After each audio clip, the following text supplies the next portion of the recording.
everyone, this is Jotto, and welcome to the Hearthstone Weekly Show. Now, for this week, we're going to be doing a Fight Night episode. I haven't done one of these in a long time. But anyway, so, this time we have StrifeCro versus Savjz. I've heard like 15,000 ways of pronouncing that, and I'm pretty sure they're all wrong. So I'm going to try and avoid that name for most of it. But anyway, he's a brilliant player. I just can't pronounce his name. So anyway, as with most Fight Nights, I'm going to do the first 3 games. This series was quite long, but it was between 2 extremely good players, so I wanted to do this one particularly. So we're going to do the first 3 games. Ends halfway through the series, so I'll put the actual link to the video in the description in case anyone wants to go and actually see the video for themselves. So, without further ado, let's get started, shall we? Now, in terms of the first game with StrifeCro looking at me, it's terrifying. But anyway, so StrifeCro is going second, and his opening hand, he is playing the Paladin. His opening hand is Truesilver, Cairn, Nat Pagel, and Twilight Drake. Now, what would I send back here? I think I'd send back the Cairn and the Truesilver. I wouldn't send back the Twilight Drake because 1, you have a Nat Pagel in your hand, and 2, you can coin it if you really, really need to. It's just a good thing to have, like, straight away. And so I would definitely keep that going second. As for Savjz, anyway, as for his opponent's hand, I would probably mulligan the Defender and the Earthen Ring, and possibly the Twilight Drake. I think you might be able to keep the Earthen Ring, but Earthen Ring's a bit more of a late game card. However, his opponent might be playing Aggro Paladin, so he might just keep the Earthen Ring. But anyway, we'll see what they decide to do. So, StrifeCro is definitely sending back the Cairn. That makes sense. Keeping his golden Nat Pagel. Love the golden Nat Pagel. The rest of the mulligan decisions, not so easy. Neither player has locked in their choices yet. Still thinking. Okay, so StrifeCro is keeping that Truesilver, and you got a Consecration. Bit of a rough hand to start with. I would definitely send back that Truesilver. And commentators. Forgot about this. Yeah, Crip is actually a full commentator for Fight Night now, which is good.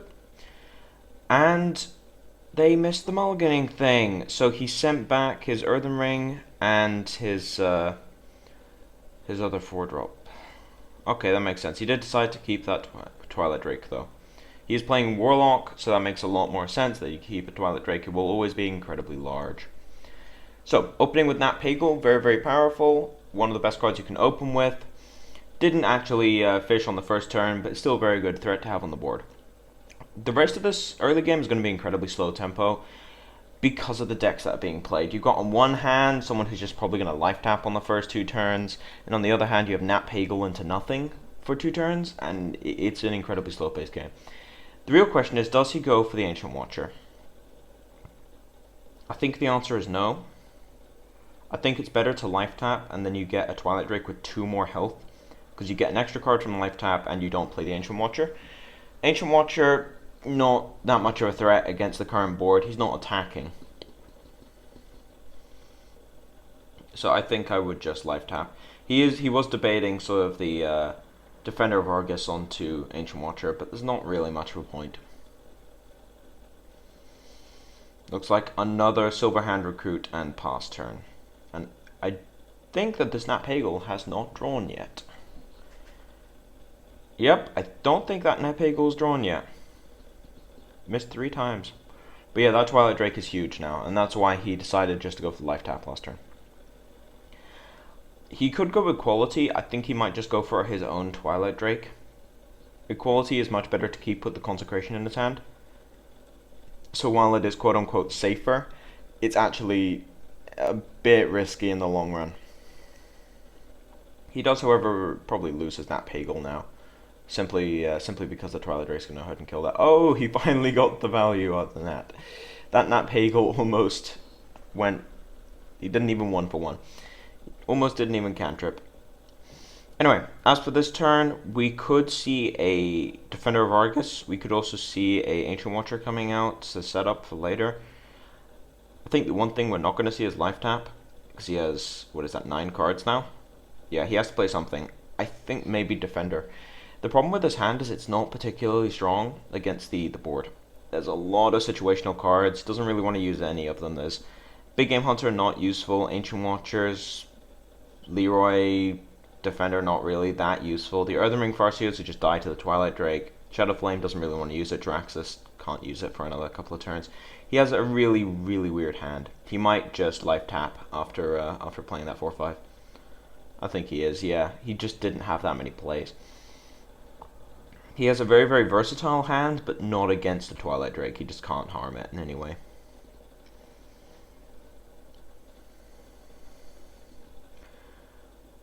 The real question is, what does he do here? He could go ahead and Truce Over. I think the correct play is Truce Over and then run the Twilight Drake and the 1/1 into the other Twilight Drake and just get it off the board.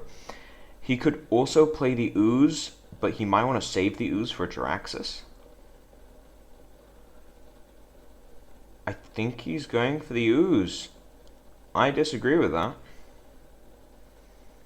I disagree with that a lot. Because he doesn't really have an answer to Draxus now. He's going for the Rush, but the Rush isn't going to work. Not against the kind of deck you've seen. I mean, it's a Watcher Warlock, or Handlock, or... yeah. It's either Handlock, Giants, Shields Up, whatever. Anyway, it's the defensive Warlock deck, so you're not going to burst him down from 15. Not with that kind of board. I think I would have probably just killed the Twilight Drake so that he doesn't have the option of setting up a Sunfury Protector here. Or a Defender. I think Defender is probably the better play. Maybe Defender Life Tap. Life Tap might be a bit risky at this point, so I think... he could also go Sunfury Protector, Earthen Ring Farseer to better use his mana. I think that's the play I would go for, maybe. Is he gonna go ahead and try and kill this thing? Okay, so he's gonna Shadow Flame. Yeah, that's... it's safer. Less powerful, but safer. It means he doesn't have to deal with any equality consecrates into a bunch of burst damage. So yeah, I do agree with that. He also uses up all of his mana, which is the best thing about that particular play. Now this one's slightly awkward. I think you just slam the Sylvanas. You can equality into consecration, but you may want to save that for some of the 6/6s that are going to come out of a Draxus later. Sylvanas will kill that Twilight Drake without dying, and we'll just wipe the board, so I would say Sylvanas. Slam Sylvanas.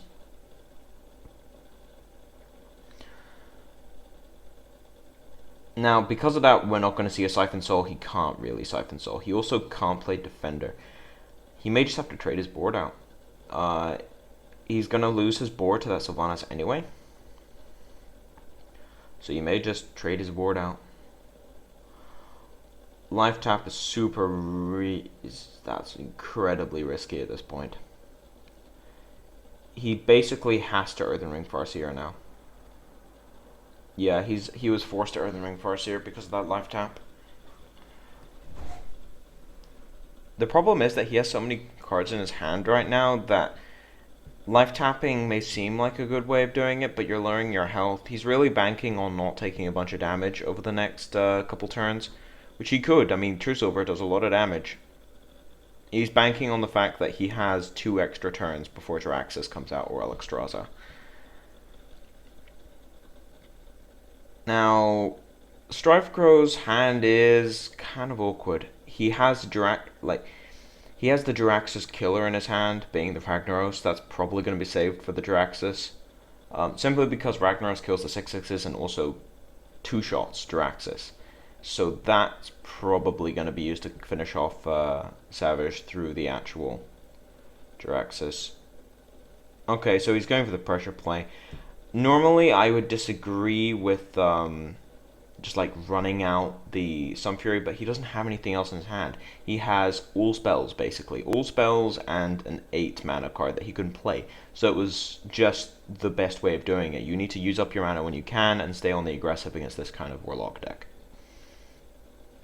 Now, this turn, I think the Twilight Drake is a given. Twilight Drake into Defender would just shut down everything. He could also life tap, but I don't think he should. He has 2 defenders, he should just go for the defender. That's probably going to call out an equality. This is either Ragnaros or an equality used.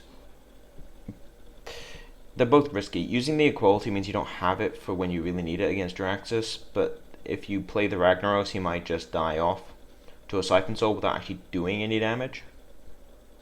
So I think the equality is safer. The equality is safer, but less... Okay, it's safer, but less powerful. Ragnaros is really risky, but if it works out and kills the Twilight Drake, then you're so far ahead. But I think my god is telling me that equality into Avenging Wrath is probably the best play here. You can kill everything on his board and deal, what, 6, 12 damage. But then you don't want to attack with the Truce Over because he has a bunch of health reset. You can take him down, you can force him to use a health reset next turn. You can force him to use a health reset if you take his board out with Equality Avenging Wrath and just attack with the 2-3. I think that's what we're going to see here. Yeah, I think that's what we're going to see here. Avenging Wrath and then just attack with the 2-3. Avenging Wrath, one of the most fun animations to watch.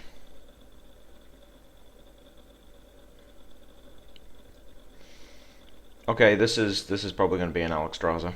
No point in playing Jiraxis, just throw out the Alexstrasza, because you might draw a giant.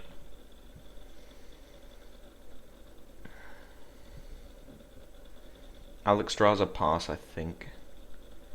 Because his opponent just used an Avenging Wrath. He has 6 damage on board, so he can't really just Earthen Ring First here, because he might die unless he takes out the 2-1. He doesn't really have an efficient way of taking out that 2-1. So I would just say, Alexstrasza, heal yourself back up, pass. You don't want to Soulfire because there's too many important cards in your hand. You've got a Leroy, Jiraxis, Big Game Hunter, Shadow Flame, lots of cards you really need. Siphon Soul, things like that. He's debating the Jiraxis. I disagree with that. I disagree with running the Jiraxis out here. I think I would have just run the Alexstrasza out. I mean, you do kill the 2-1, but you still take 2 damage from it, and as a result, if you draw a giant now, they're just dead. Although he might not be running Molten Giants, it's possible. Most of the lists do. And he has 12 damage. He's 1 short. 1 short from killing him. I think you still run out the Ragnaros here. Or the Cairn. I think you still run out the Ragnaros, although you don't attack with the Truce Over. No, don't attack with the Truce... God damn it. I don't understand the logic in taking him to 1. There's no reason to do that, because now you've lost your burst, and if he has another healing, then it's just over. And he is playing Giants. If he'd played Alexstrasza last turn, he would have a free 8-8. So that was... Yeah. You would have a free 8-8. So I don't know the logic behind running Jiraxis out last turn. There really wasn't one. But anyway, I think he has to Big Game Hunter this, and then... I mean, he could just Alexstrasza. And I think he could just Alexstrasza, or he can Big Game Hunter the Ragnaros and play Earthen Ring, and just summon an Infernal. But he's really, really risking it. And this was all because of what he did last turn. Like... He could have played the Giant, traded with the 8-8 with his Alexstrasza, played Jiraxis, and then he'd be incredibly far ahead at this point. But slight misplay in the order of health resets, and I think that's going to cost him the game. Because he goes down to 4, and there's 2 Consecrates in StrifeCro's hand, if I recall correctly. He could also Siphon Soul. I think the safest play would be Siphon Soul Earthen Ring Farseer. Dodges Truce Over, dodges Double Consecrate, and I think that's the correct play. Would just Siphon Soul the 8-8, play Earthen Ring Farseer, get yourself back up to 7, and then just move on. I think that's what he's going to do here.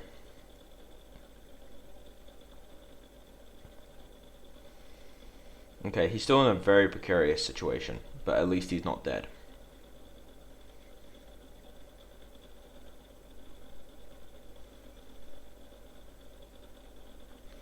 I think Karen into defender is probably the best play here.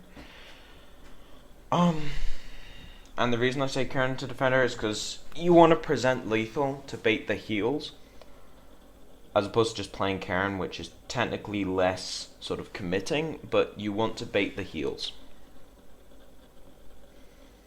And there's lethal on board now, so he has to put down his heals. Like, he's locked out from playing his Giants now. For pretty much the rest of the game, he's just going to have to Alexstrasza and then pass. The other one is Defender of Argus, that also works. But then you're too vulnerable to direct, so you just can't do that.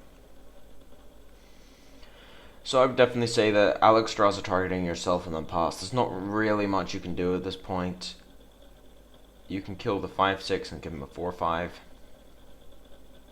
But then you're still really far behind. But again, this is just an awkward situation that would have been prevented had he played the Alexstrasza first. But misplays are...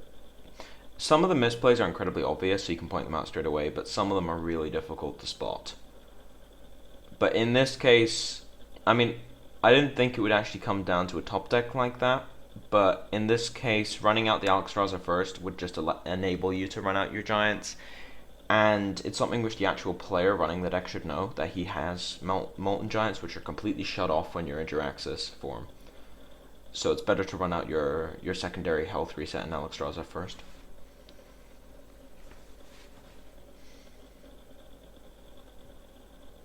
Although in this game he did have about 45 effective life. He's reset it by about 7 life twice. 7 or 8 life. But yeah, I do think that the only reasonable play here is Alexstrasza. He could Soulfire the 2/3, I guess, and hope it discards the Molten Giant. But Alexstrasza is the only really safe play here. The other play he could do is Alexstrasza himself and then Soulfire the 5/6, kill it with the 3/3, and then kill the 2/3 with his Jiraxis weapon. That's another play that he could do.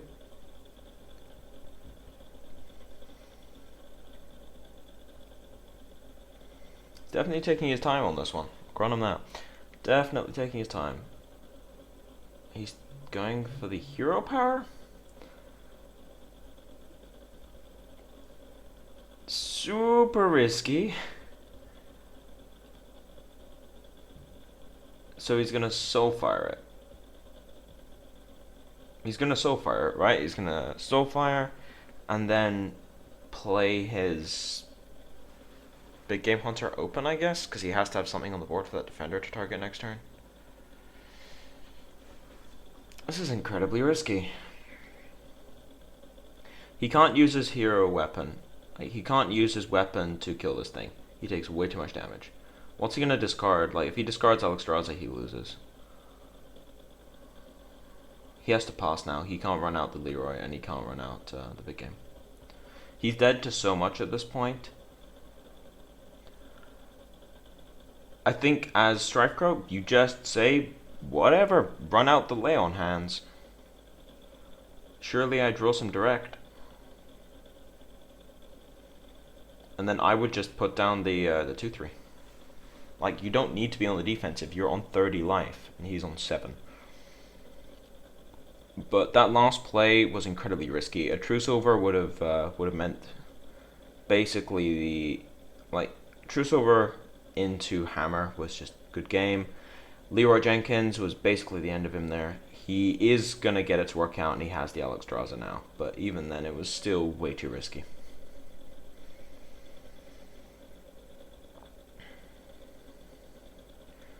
Tyrion. I think you Big Game Hunter this thing. He could also run out the Tyrion. I think Big Game Hunter into make a token would be probably the correct play. The Tyrion, I mean, if he runs out the Tyrion, if the Tyrion dies, it doesn't actually matter because you have the Ashbringer. But then you still have to deal with an 8/8. But maybe Tyrion Token would be the correct play here. He can use a Consecration to finish off Alexstrasza if he uses Alexstrasza to fight into it. And just take out the 6/6. So I think Tyrion into make a token is probably the best play here. Just because he has 2 Aldor Peacekeepers, he can shut down any offensive threats, and he has so much life at the moment, he can afford to go for the more risky stuff.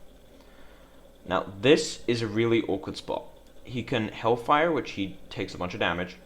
He can run out the Giant, and I think this is the play I prefer the most, would be run out the Giant, put down your Infernal from your hero power, and then just Mortal Coil the shield and kill it with the 8/8. That's what I would do, I think. Mortal Coil the shield, kill it with the 8/8, and then probably just attack the 1/1 with your weapon. But he has to run out that Giant. Like, if he doesn't run out the Giant now, he never will. So he has to run out that Giant, and he has to play this in the correct order, otherwise he won't have enough cards in his hand to do this. So I would say Giant, Mortal Coil the shield, kill it with Alexstrasza, Infernal, and then kill the 1/1. It's simply the safest play, and it also lets him put down this Giant, whereas I think this is the last opportunity he's going to get to run out a Giant. The rest of the options are just too risky. Okay, so it looks like he's going for the Mortal Coil play. He's Mortal Coiling first, though. That's a misplay. Don't Mortal Coil. He's going to use Leroy. He's going to use Hellfire with this. The 1/1s are pretty scary right now. Again, I don't see the reasoning behind this. I really don't. Like, he would, if he went for the other line, he would currently have an 8/2, a 6/6, and an 8/8. But because he went for that, he has an 8/8 and a 6/6, so he's missing an 8/2, and his opponent has 3 1/1s that he shouldn't have. So I really don't understand that play whatsoever. It was definitely not the strongest play, and now that Giant is locked in his hand for the rest of the game. He doesn't have access to life tap anymore. He will never be able to play that, most likely. Now in this situation, I think just Big Game Hunter 1, and then Aldor Peacekeeper the other, and then just attack. I mean, you have essentially lethal over a couple of turns now, and most of the healing is gone, and you don't have to deal with like double 8/8s.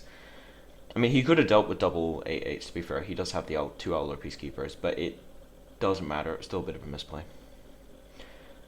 But yeah, anyway, Big Game Hunter, the Alexstrasza, Aldor Peacekeeper, the Infernal, attack, attack, attack. And he's pretty much in extremely good shape to win at that point.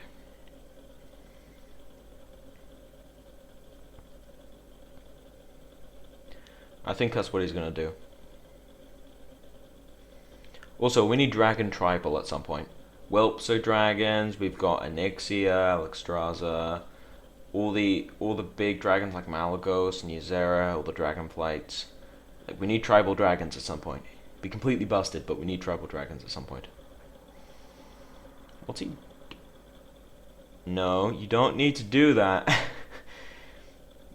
Like, you get your 8/8, I guess. Like, you get your 8/8, but now you might be dead to some stupid power overwhelming combo thing with Soulfire. That's a risk that did not need to be taken for an 8/8. I mean, he's just got him beaten at this point, I think. He has to Hellfire, Big Game Hunter to survive. But then he's just almost flat dead to Ashbringer. Actually, if StrifeCro has nothing, he could technically win from this point. Because StrifeCro decided to lower his life so much. Like, he has lethal on board now. We know he's dead because he has a Consecration in his hand, but the point is, like, he lowered his life to the point where he could have lost. So that's why he just didn't need to. We hadn't seen a Big Game Hunter yet, so it was kind of expected that would pop out. So anyway, first game, First game we had StrifeCro win with his Paladin deck, which is based off Koyuki's Paladin controlled giant deck thing, which I had in my original top 10 deck lists that I like, top 10 decks that I thought would be good in the post mage nerf sort of era of Hearthstone, and the deck dropped off, so I didn't end up doing a video on that one. But it's got to the point when I might at some point, because the deck is very, very popular and it's come back and it's been very, very powerful. But anyway, so onto the second game, where we see that Mr. Savjz brings out a Hunter Rush deck, possibly the most hated deck in the history of Hearthstone, besides Giants, I guess, from mages. But anyway, so as far as concerned, opening hands. StrifeCro's opening hand is terrible, although he's against a Hunter, so I would actually probably keep that Consecration. I would get rid of the Cairn and the Tyrion and the True Silver, keep the Consecration because you can coin it for turn 3. As for Savjz, you've seen the deck, so you mulligan the Explosive Trap. You don't need the Misdirection, but you keep the Leopardome. You don't need the Explosive or Misdirect, but the Leopardome can definitely help out in terms of damage. Very, very good card time you're opening. Okay, so it looks like we're going to see what I predicted here in terms of mulligans. He might be keeping the True Silver, though. He's thinking of keeping the True Silver. I can see why you would, but I don't think I would. You might keep it because it gives you health. Interesting. He's getting rid of the Consecration on the True Silver. I think there's way too many low drops to mulligan the Consecration here, personally. There's way too many things with 1 or 2 life in the Hunter deck. He's really thinking this one through. Yeah, he's gonna lock that in.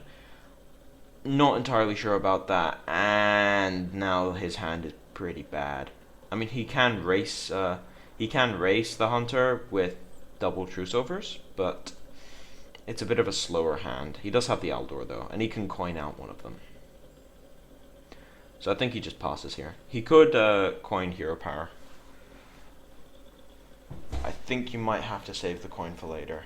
I think he's going to go for the coin Hero Power just to deal with that Leopardome. The Leopardome is, however, going to do a grand total of 4 damage.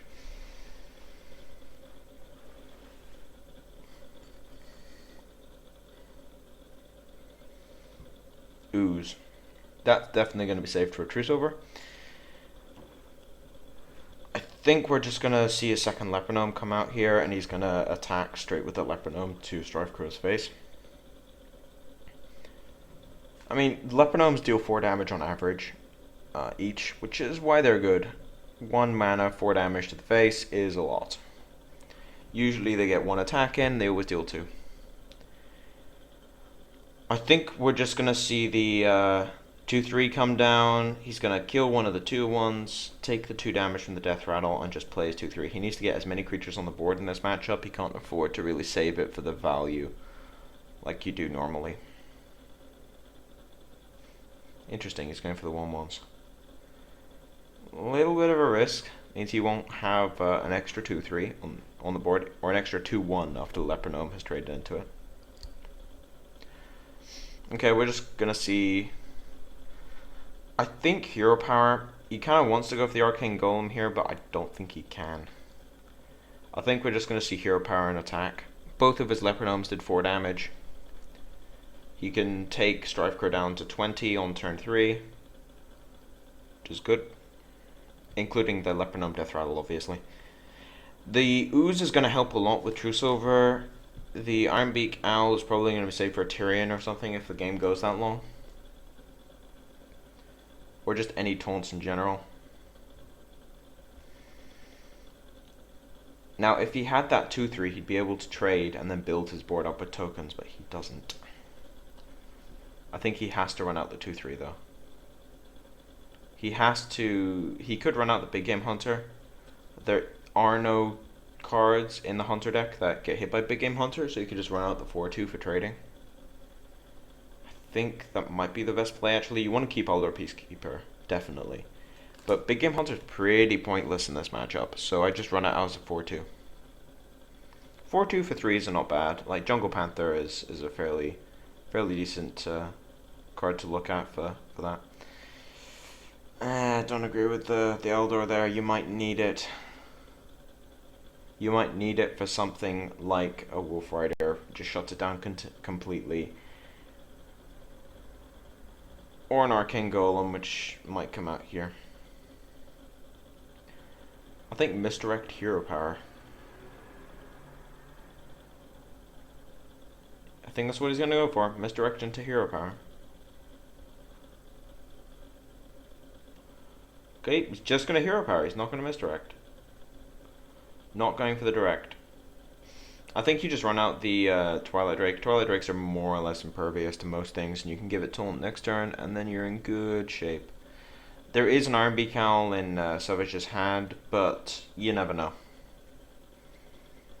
Again, knowledge is power, and obviously as a spectator I know more than the actual players do. But still something to keep in mind. Interesting. He's giving taunts as opposed to running out the big taunt next turn. Not so sure about that, because now Twilight Drake is going to be weakened for the rest of the game. We're definitely going to see an explosive here. The real question is what's going to run out on the rest. I think we could see a bow killing the 3-3 into explosive, because the bow will just get sort of pumped up continuously. I think that is what we're going to see. Arcane Golem is a finisher. Uzi wants to keep a truce over. No point in running out Misdirect. Although Misdirect could have potentially saved him a lot of grief. Like StrifeCro would either be on 15 or he would have one less creature. Probably on 15. Don't run out the ooze. Okay, he didn't. Just the video glitching. Okay. So, first things first, before you do anything, check what that trap is. It's probably explosive, but it could be something like freezing. So I would run the 1-1 into it. Could also be Misdirect. So just run the 1-1 into it. And then run out a Truce Over and start attacking. Because he wants to keep his life total higher at this point.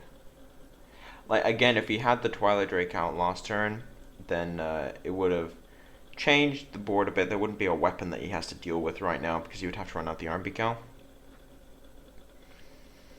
So that would have changed the board state a little bit. Question is, does he go for the Truce Over or the Twilight? I think he goes for the Truce Over, just because, yeah.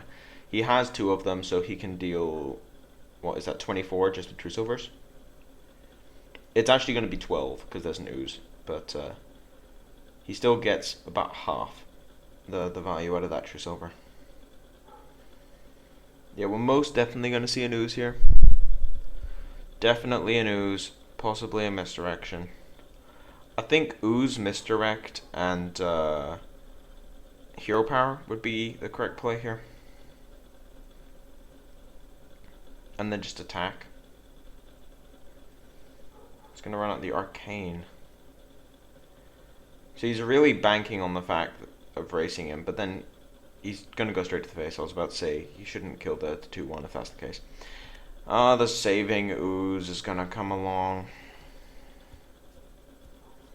The saving ooze.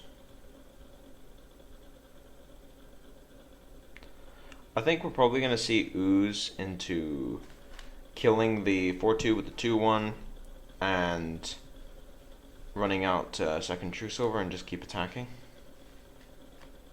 Yeah, I think that's what we're going to see. He needs to race him a bit, but killing 4-2 with a 2-1 is much, much better than leaving it there. So I would say ooze into Truce Over. Kill the weapon, get it off the board, slam your second Truce Over since Savjz's ooze is gone. Interesting. Very interesting. Is it really... I mean, I guess he's protecting himself from double kill command? How much damage would he take from double kill command? It would be 10... But he's dead to like unleash double kill, because that would be 5. Actually, he doesn't have to play around double kill command. There's only 7 mana. Like, there's no beast in the actual deck that is 1 mana.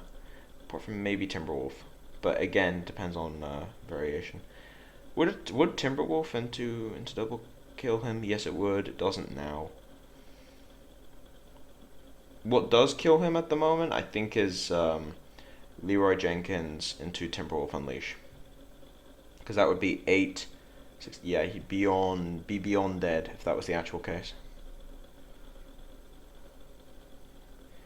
So he's dead to pretty much equally the same amount of stuff, so I think running out the True Silver and keeping him in the race would have been slightly better there.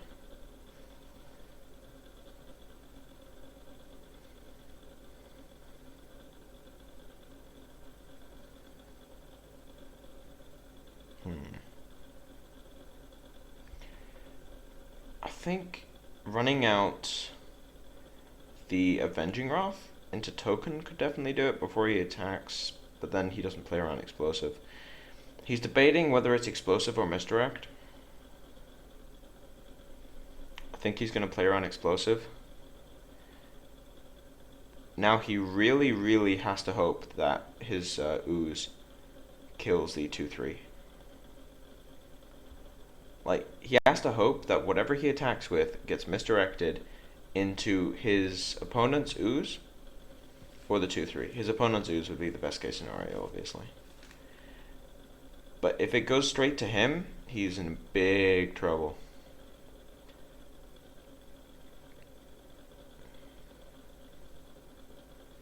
If this hits him, he loses. He's incredibly lucky. 50% chance that he lost the game there, basically. I mean, he does have the True Silver to heal himself up a bit, but he would have been on 9, and he would have been dead to Kill Command plus an Arcane Shell. And I'm pretty sure there's a Kill Command in his hand, definitely.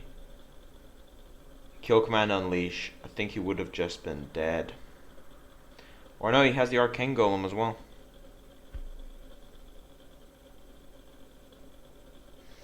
How much damage has he got? He has...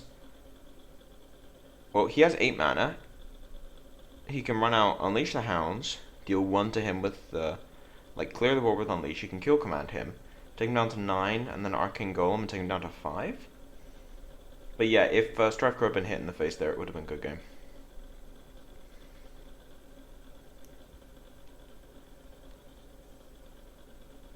He can't kill him, so he should just probably use the improvised Arcane Explosion from that Unleash the Hounds and run out the Kill Command while he actually has the option to, being the key thing. While he actually has the option to run out the Kill Command. Okay, so he's relying on that Iron Beak Cow. I guess he's trying to keep the surprise factor. The problem is you're taking him so low anyway that if he has a healing card, he's going to use it. Leon Hands. That is one of the best rolls he could have possibly had. Actually, does he just have lethal? He has 10 in hand. Leon Hands and to make a token, I think, is just ridiculous here. Heal himself all the way back up to 16. I think he's just won the game at that point.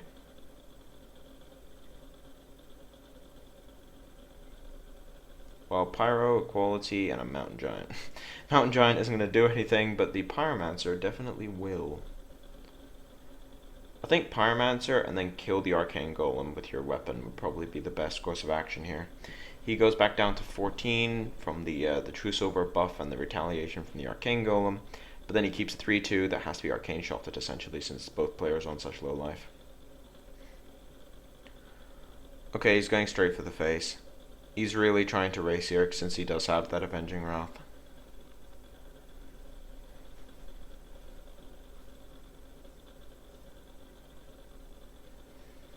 Leroy. So what can he deal here? He can deal 10.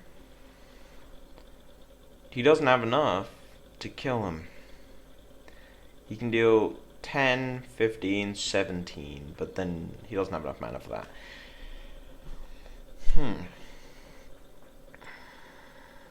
He's flat out dead to Avenging Wrath. Like, Avenging Wrath plus any other direct, like a Consecration. But yeah, Consecration Avenging Wrath would deal 8 on its... 8 on its own? No, it'd be 10 on its own. He's just flat out dead to that. He's dead to Avenging Wrath straight up if that Pyromancer lives. Bit of a sticky situation, must admit. Very sticky situation, in fact. I think he goes for the steady shot and then trades and then runs out his RB Cowl, maybe. He needs to keep something on the board. That's the problem he's in right now.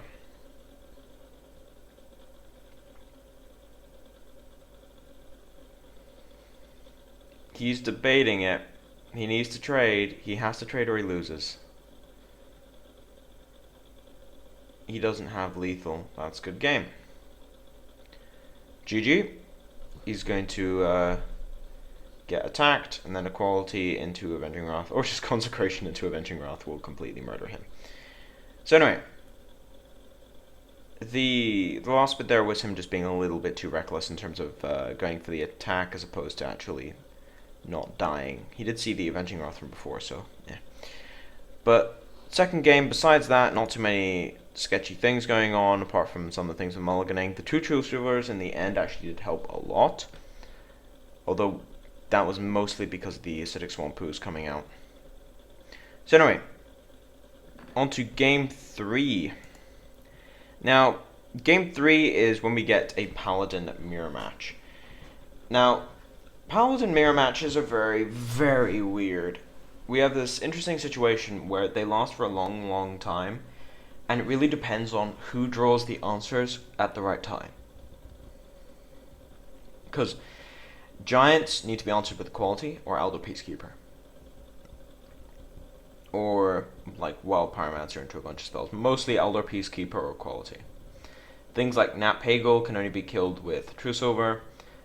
Things like even some of the Elder Peacekeepers and Sunfury Protectors and all the little dorks from the Hero Power need Consecration. So it really is down to who draws the correct answers as opposed to who draws the correct threats. Because any threat will win the game in a Paladin mirror match, it just depends on if your opponent can deal with it. But anyway, game number 3. The actual mulliganing for this time, I would send back the Consecration and the Mountain Giant. Going first, I don't feel that good about keeping Consecration, so I'd send those two back. And for Savjz, I would send back the Truce Over, probably. Actually, I think I'd keep the Truce Over because you're going second. And because you know you're against a controlling Paladin, I would send back the Wild Pyromancer and the Consecration and keep the Truce Over and Sunfury. If StrifeCro had just brought out this Paladin, I would keep the Consecration over the Truce Over to deal with any aggro. And maybe the Wild Pyro because you have access to the coin. Yeah, actually, I might keep the Wild Pyromancer because you have access to the coin instead of the Consecration against an aggro Paladin. But it's a controlling Paladin, so I think I would just keep the Sunfury and the Truce Over. He's just keeping the Truce Over. Interesting. Nope, he's not keeping anything. So he just keeps the Truce Over. It's interesting that he decides to send back that 2/3. Wait a second. Did StrifeCro keep that hand? I don't understand that. You're not going second. I mean, you're down 2 cards on that Giant straight up. Because if you're going second, you start with an extra card and you also have the coin. So getting out a Giant on turn 4, for example, is quite easy. So that's an interesting keep. The Nat Pagel is starting to get value for him, though. He's already replaced himself, and let's hope he draws into more stuff. I think just running out the token, maybe, or giving it taunt.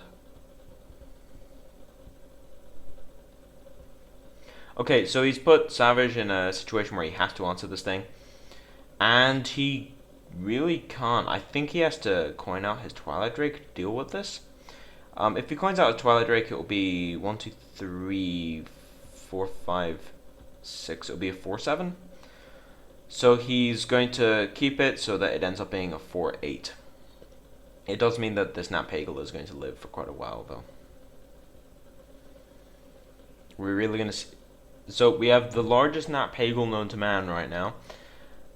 And I think he's just going to run the 3-4.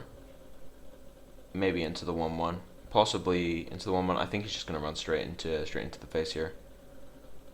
Okay, he's actually going to go ahead and pick off that 1-1. He's just trying to protect his Nat Pagel right now because he really needs it for the giant.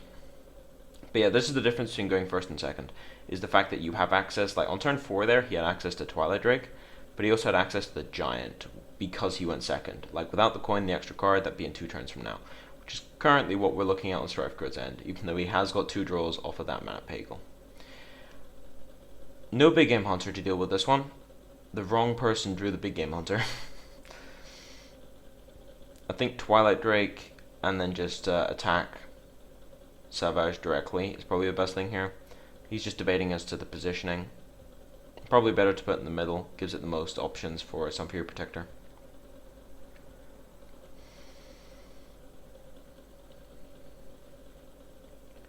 Okay, so we could see a Truce Over come out here. I think we will. Truce Over, run into 3-3 because you want to keep the health on your 8-8 as high as possible.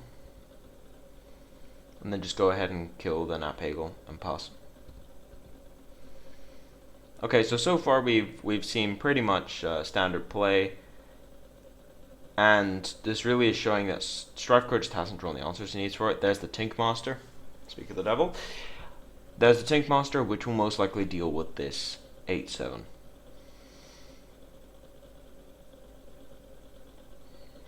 The other option is him running out his own giant. I'm not sure if I like running out the giant, but if you don't run out the giant, it might be locked in your hand for the rest of the game. He looks like he's going to go for the Tink Master here. Or not. Is he saving the Tink Master for Tyrion? So he's choosing not to answer it. So he's going to try and ignore this giant as long as possible by the looks of it. Yeah, he's choosing not to deal with it and just to protect his most valuable minion. Interesting approach. It might pay off. It could heavily backfire though if this was an Equality Consecrate. An Equality Consecrate would just mess with him at this point. He'd take 10 straight up and lose his entire board.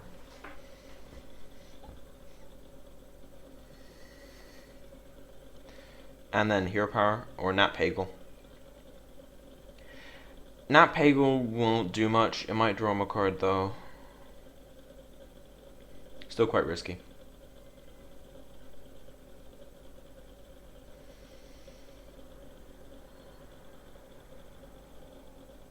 Okay, so he's protecting his life total from any crazy damage combos. What could really threaten him at that point? I think that's more so that he makes sure he uses his actual mana correctly, so that he doesn't have that lying around his hand for the rest of the game. It does, however, weaken his own Twilight Drakes. So he's playing it super safe, which makes sense to some extent. He's debating whether or not he should go ahead and kill this thing or just Elder it. I think Eldering it might be the best play. He also wants to run out his own giant though.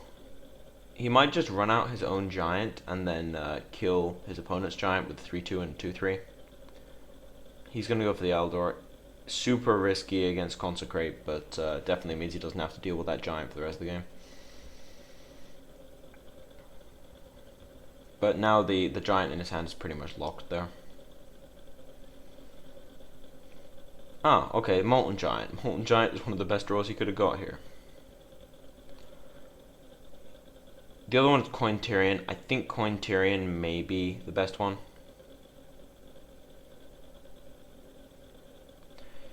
He doesn't have the Equality Consecration. But what he can do, however, is he can kill the 3-2, he can kill one of the 1-1s, run out Tyrion, and then he's pretty much impervious. So I think that's what he's probably going to do. He does have to pass on running out this Molten Giant now, but he might get it for free later on. I think protecting your life total is more important. He could also run the giant into the 4/7 so that it has to trade with Tyrion.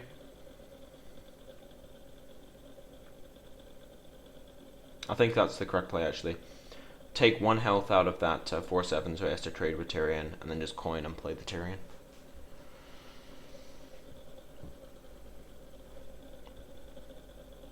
Okay, he's playing incredibly safe.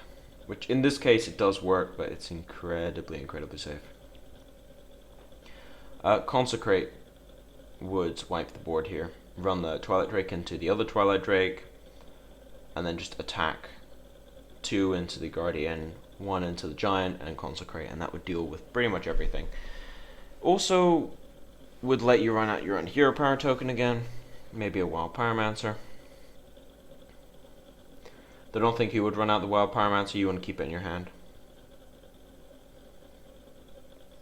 But I think we're probably going to see the trading play here. He can't really burst him down anymore, so we're just going to see a trading play. Or not. We are going for the bursting Equality Consecrate. Really risky at this point. And there's the Pyro. This is disastrous.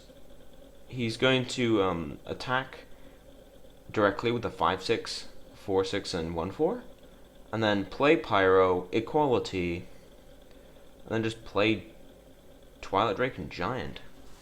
He's incredibly far ahead at that point. He never used the coin, by the way. It's still counting as a card for that Twilight Drake. That was an incredible top deck. One of the best he could have got. The best one, I think, would have just been Consecration, but he does have that board clear that he needs. I think that's just what he should do. He's too low at the moment to risk going for the big game hunter.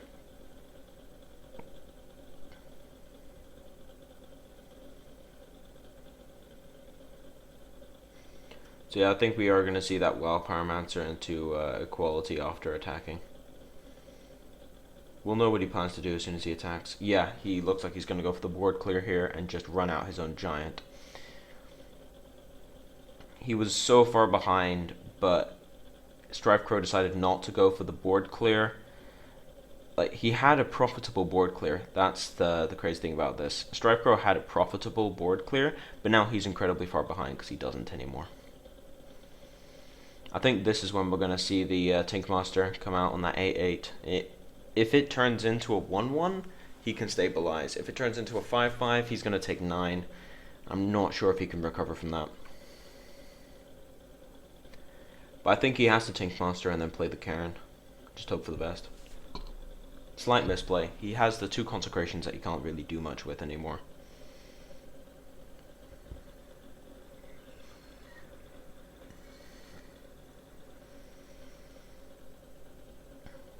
So yeah, I think we are going to see the Tinkmaster.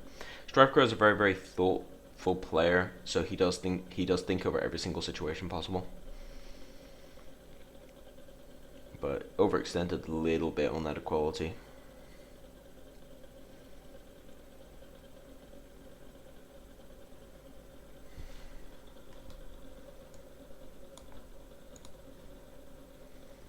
Come on. I don't want to skip ahead if I can avoid it.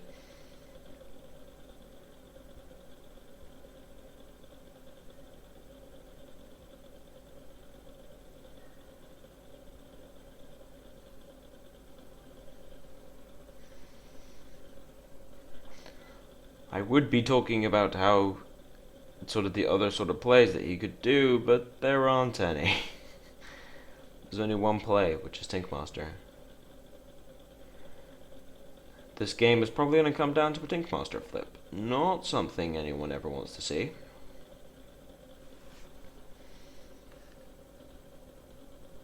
And I think that's a good game.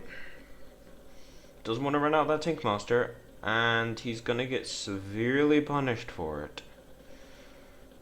We're going to see probably another Giant. Let's just attack. He doesn't have to play Tyrion. Like, he doesn't have to play Tyrion, so I don't think I would have. I definitely wouldn't play the Pagel, that's for sure.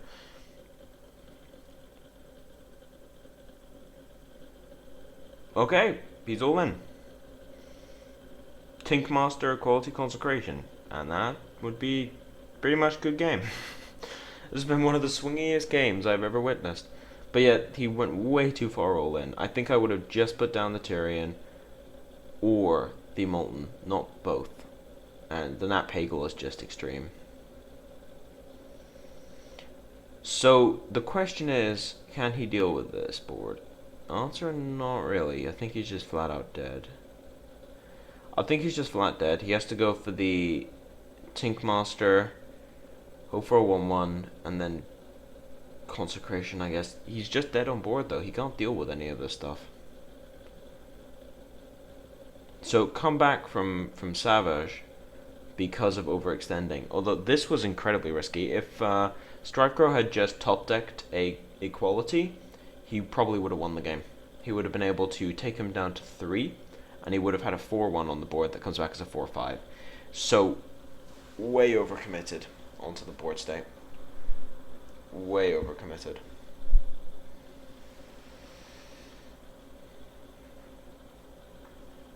So we did have a lot of overcommitting plays in this particular one. It actually cost StrifeCro the game. Actually did cost StrifeCro the game. Because he overcommitted when he didn't need to. He could have just traded the board and been ahead, but he decided not to and got greedy on damage, and he lost his entire board position. And that's what this game came down to, at least. But yeah, we're going to see the Tinkmaster. Are we going to get the Squirrel? Yes, we are going to get the Squirrel. It's like Mocking Squirrel at this point. Mocking Squirrel will be purged. Probably by a Consecration. He's thinking, is there any way of living? And the answer is no. He can't. He has to kill one of the 2 8/8s, and he can't. So that's just good game. And he's gonna concede out of this. Won't even let himself die by a squirrel. But yeah. Anyway, so we saw 3 games. The second game was fairly misplay free and was actually a very, very good game. Very, very sort of back and forth and very, very swingy. The first game had a couple of notable misplays in it, which didn't really cost them the game at any point, but it was kind of a situation where if one person hadn't made the misplays, they would have easily won. But they did make them.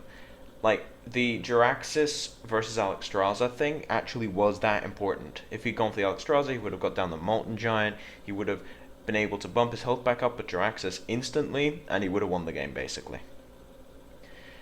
But he got greedy with the Infernals and lost the game because of it. And then in the last game, we just saw the overcommitting city, essentially, where it was Consecration Equality decided the game because they were both overcommitting. But it ended up being Savjz that drew the Equality Consecration, or Equality Pyromancer in this case, the board wipe, the Twisting Nether effect. And StrifeCro didn't. He didn't draw his Equality when he had 3 outs for it and 2 Consecrations and a Wild Pyro. He didn't draw it, Savjz did, and as a result, StrifeCro lost because they were both overcommitting to the board a bunch. So the first game, it's actually kind of fitting. The first game, StrifeCro won because his opponent made a mistake.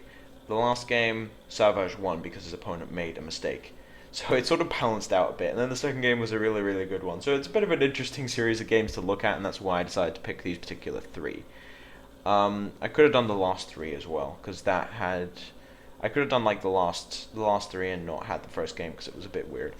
But those 3 were actually, I think, the most interesting ones to sort of see the different kind of misplays that are possible, especially when you're under this amount of pressure. I mean, there's a lot of prize money at these particular tournaments, and you're under a lot of pressure from your teammates. So it is interesting to see the kind of misplays which people make without really thinking about it. But anyway, that's why we watch these games, so that you guys can not make the same mistakes that they did. Even the best players make mistakes from time to time, and what makes a really, really great player from a good player is knowing how to avoid making those same mistakes in the future, so you get better as a player and you become better and better and better. We've seen this with people like Trump, who was quite frankly laughed at by a lot of the competitive players on pretty much everywhere, to be honest. He's always been looked at as a very, very arena-focused player, but then this particular fight night, he played well, and he actually managed to win his series against a very good player in Nimsh. So it's interesting to see that a player who was mocked in terms of constructed, not in arena, he's a very good arena player, and he was always accepted as that, but someone who was basically mocked in terms of constructed ability has learned how to make up for his mistakes he's made in the past and actually won a very important series. So it's interesting to see sort of where the misplays come from, and whether or not people learn from it is what separates good players from great players. But anyway, thank you all for watching. If you like the content, please subscribe. If you have any feedback or just want to chat, put it in the comment section below. I'll put this video, the actual Fight Night episode, in the description because it didn't go through the entire video this time. But anyway, thank you for watching. This is Jotto, signing off.